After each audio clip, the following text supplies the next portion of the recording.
Back to the Future gets the science wrong in the way that makes the story feel right. The movie's realism is not in time travel. It is in engineering stress. One impossible machine, treated like a finicky device with rules, becomes believable enough to worry about. Start with the headline claim: a DeLorean can jump from 1985 to 1955 if the time circuits are set, the flux capacitor is active, and the car hits 88 miles per hour. That single rule does a lot of work. It turns time travel into something you can almost drive, and therefore something that can fail. Miss the speed, miss the moment, and you are stuck. The film also demands a huge input of power, 1.21 gigawatts. That number is so memorable it feels like a scientific fact. Yet it quietly smuggles in a category error. Gigawatts measure power, not total energy. Power is the rate you deliver energy, per second. Energy is what you spend over a duration. Without knowing how long the flux capacitor needs that power, you cannot judge the scale of the fuel problem. That matters because the plot uses two very different solutions. In 1985, Doc powers the time machine with plutonium. In 1955, he cannot get plutonium, so he plans to steal a single pulse from lightning. Those are distinct engineering ideas. One is a portable power plant, the other is a one-time, high-voltage burst, delivered at the exact second. Lightning, at least in concept, is a clever choice. It really can involve enormous instantaneous power, so the movie accidentally teaches a useful intuition. Sometimes you do not need continuous power, you need a brief, brutal pulse. The hard part is everything the film turns into adventure montage. Capturing lightning, routing it safely, timing it to milliseconds, and feeding it into a moving car is absurdly difficult. The hook, the cable, and the street wiring are fun, not plausible high-voltage practice. A second big assumption is easy to miss, because the movie never calls attention to it. The DeLorean arrives in the same apparent place, just at a different time. In 1985, it leaves a mall parking lot. In 1955, it appears in a farm field at that same spot. That is narratively clean. It is also physically bizarre. Earth is not parked in space. The planet rotates, it orbits the sun. The sun moves through the Milky Way. So same place, different year is not a complete address. A serious time machine would need a space-time destination, not only a calendar date. Otherwise, the DeLorean might reappear in empty space, or inside a hillside, or high in the atmosphere. The film's silent fix is to anchor the machine to Earth's local frame, as if the planet is the reference platform. That makes the story workable, but it is never explained. Now to the part that really breaks physics. The movie assumes the past is mutable. And it assumes a single timeline that gets overwritten. Marty interferes with the first meeting of his parents. As a result, his own existence becomes uncertain. That is the classic grandfather paradox dressed in high school clothes.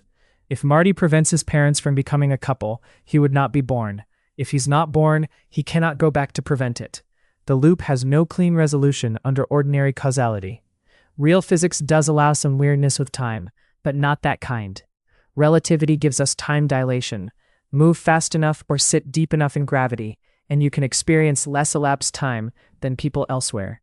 That is a form of travel to the future, and it is real. But controlled travel into the past, with freedom to rewrite events, is a different beast.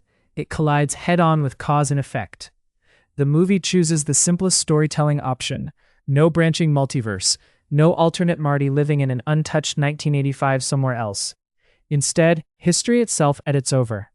That makes the stakes intuitive. Fix your parents' romance, or you fade away. Which brings us to the film's most elegant piece of nonsense, the fading photograph. Marty carries a family photo that updates as the past changes. First one sibling vanishes, then the other, then Marty starts to fade. As an audience device, it is perfect. It gives you a visual countdown you can understand instantly. Scientifically, it is incoherent in several directions at once. If the altered past truly prevents Marty from existing, then the world should already be consistent with that change.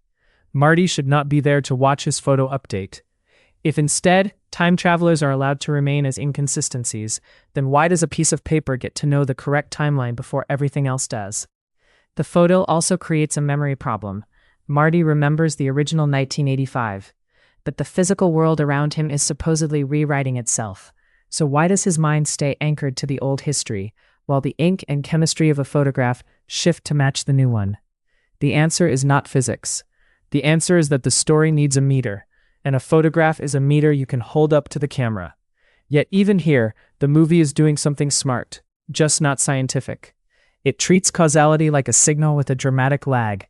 The consequences propagate gradually, not instantly.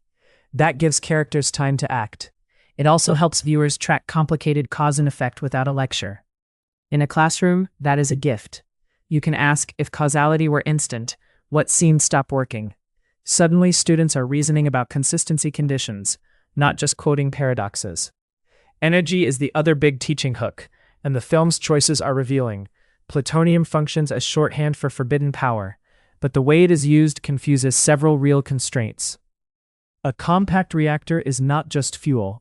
It needs criticality control, heat transfer, radiation shielding, and safety architecture. You do not casually slot plutonium into a dashboard-sized box and go for a drive. Even if you ignore engineering, there is the question of access.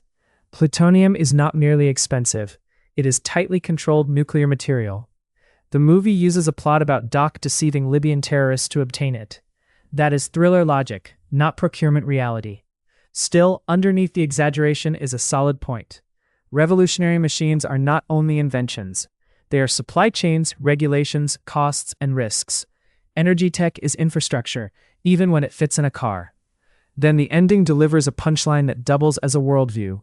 Doc returns with Mr. Fusion, a compact device that appears to turn household garbage into time travel fuel. Banana peels go in. Gigawatts come out. It is funny because it is ultimate convenience. But fusion, as scientists use the word, is not a magic label for lots of energy. Practical fusion focuses on fusing light nuclei, usually hydrogen isotopes. It does not turn aluminum cans and leftover beer into a clean power source. Fusion engineering is also constrained by materials that must survive extreme heat and particle bombardment. So if Mr. Fusion is truly fusion, the trash is mostly theater. If it really does run on trash, then it is something closer to matter conversion, not ordinary fusion. And that contrast is the movie in miniature. The physics is fantasy, the props are jokes, yet the problem-solving feels grounded because the machine is built like a system. Propulsion is separate from control. The gasoline engine moves the car. The time circuits choose the destination. The flux capacitor does the impossible jump. The reactor, or lightning, or Mr. Fusion, supplies the power to that one subsystem. That modularity is why the climax works. The challenge is not invent time travel. The challenge is synchronize several fragile parts under a deadline with no room for error. The car can stall, even if the date is set. The circuits can be ready, even if the road is too short. A cable can come loose, even if the lightning is on schedule. There is one more quietly realistic idea in the lightning plan. Doc does not predict the lightning strike. He uses a record of it. Marty brings a flyer from the future stating the exact time the clock tower was hit, 10:04 p.m. on November 12, 1955. Weather is notoriously hard to forecast from first principles. Exploiting a historical record is far more credible than calculating a storm in advance. If you grant the promise of time travel, then future documentation becomes a powerful engineering resource. So where does that leave the film? As science? The core premise, controlled travel to a changeable past, has no demonstrated mechanism. The timeline mechanics, like the fading photo, are built for clarity, not consistency. The energy gadgets blur the difference between power and energy, and they hand-wave reactor realities. Yet as a lesson in scientific thinking, it succeeds in a different way. It teaches constraint tracking. It rewards careful attention to rules. It shows that even magic becomes compelling when it has failure modes. Remember that the next time a story throws impossible technology at you, the question is not only, could this exist? It is also, does it behave like a machine or like a wish?